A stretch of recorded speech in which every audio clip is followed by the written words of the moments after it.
A Korean folk tale.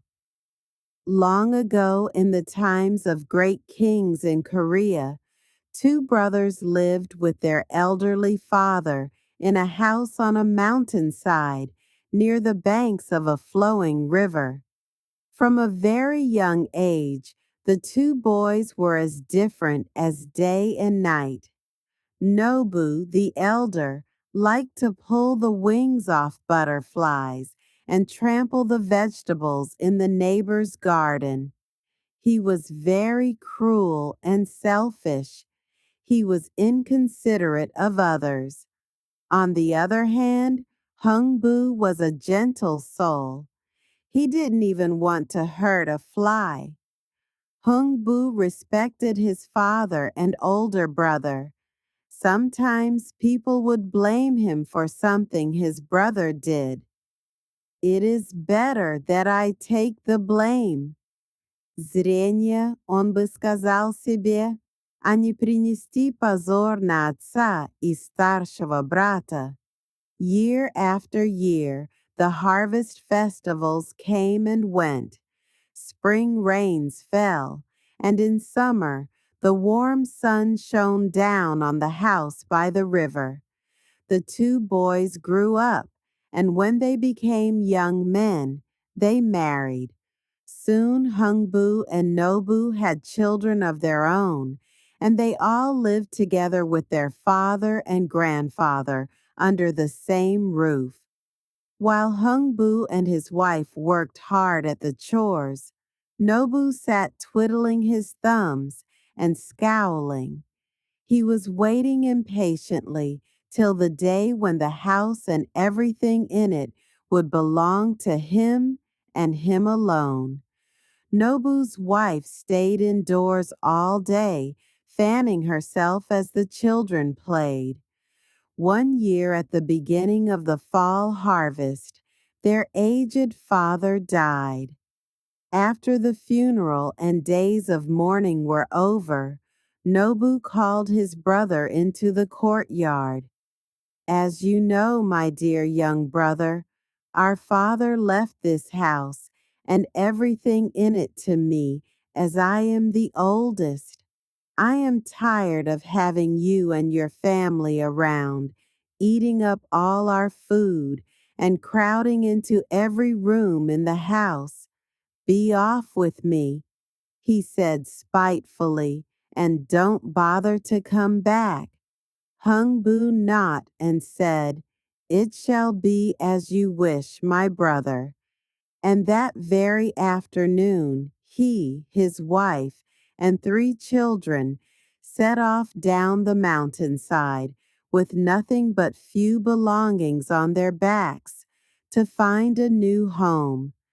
They walked for miles up and down the steep hillsides and rocky paths. The wind blew in their faces, and dry leaves crackled under their weary feet. Toward evening, they came upon a small shack in a forest clearing on the other side of the mountain. Let us wait, Hungbu and his wife said to each other. Perhaps the people who live here will return and give us shelter. The moon rose, casting its silver light on the trees and branches below.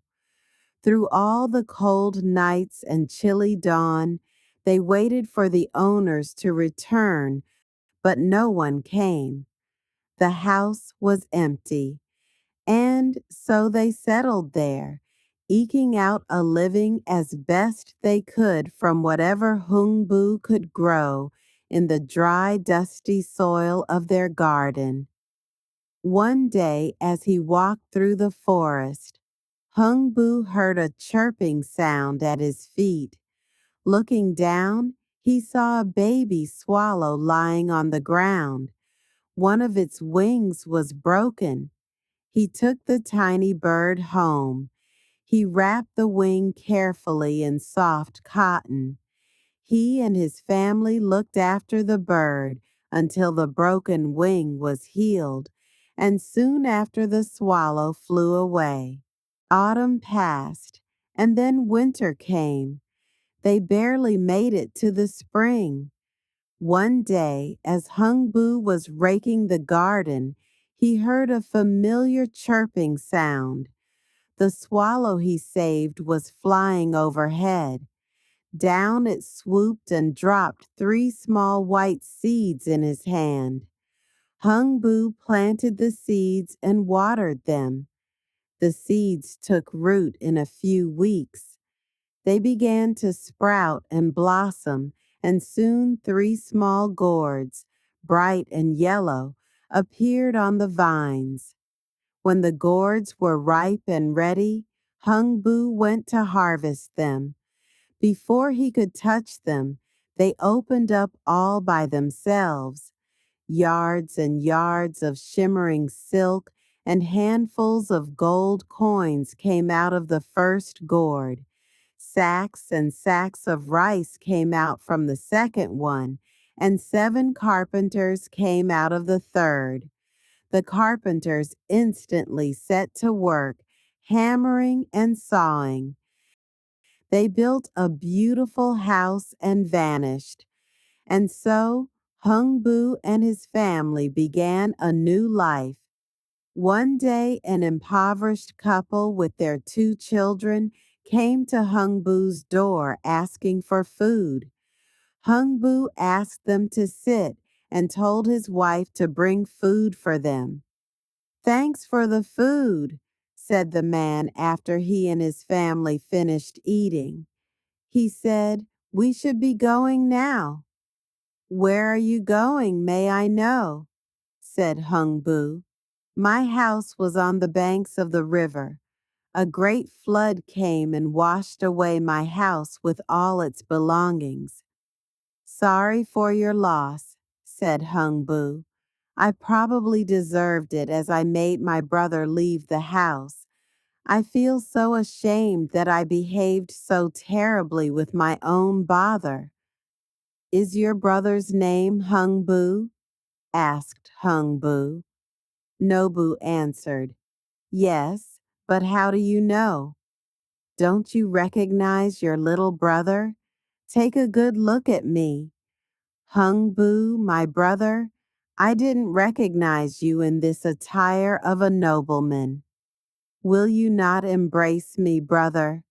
"Zranya," said Hungbu. "Forgive me, brother, for what I have done," said Nobu. "There is nothing to forgive," said Hungbu. The 2 brothers embraced each other with teary eyes. They lived the rest of the days as one big happy family.